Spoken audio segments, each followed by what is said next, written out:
Meron na tayong napitas na napakaraming bulaklak ng kalabasa. At manguha tayo ng okra. Siyempre, magbubulang lang tayo. Kailangan natin ng okra.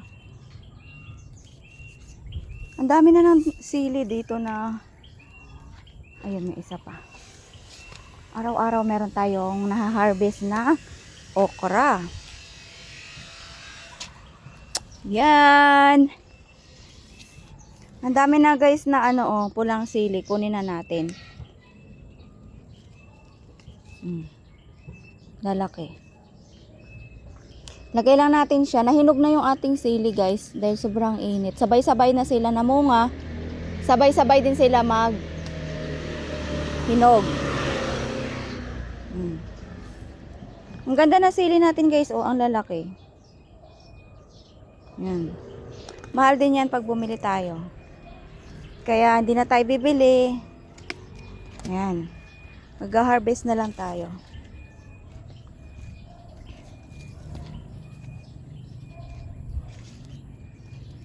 Yan. Yan, meron tayong 4 na perasong okra. Kakukuha lang kasi kahapon guys. Ka-harvest lang. Kaya kumonte.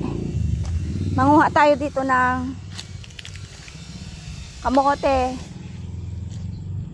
Grabe ang baba guys. Oh, ang daming bunga ng mangga. Yan.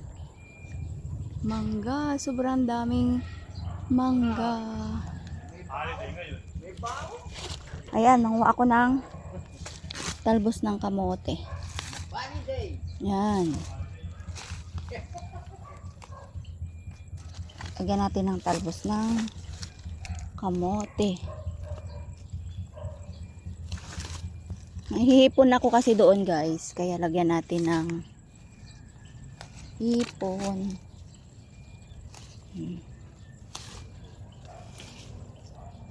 Yan.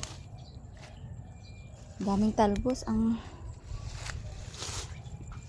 tataba ng talbos guys. Yeah. Ang daming talbos. Magulay tayo. Malalaki yung hipon ko doon. Yummy, yummy, yummy. Ayan.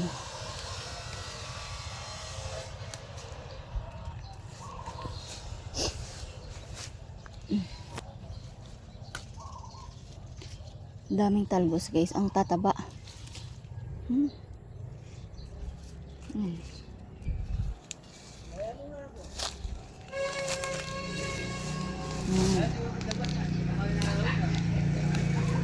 Taba ng talbos.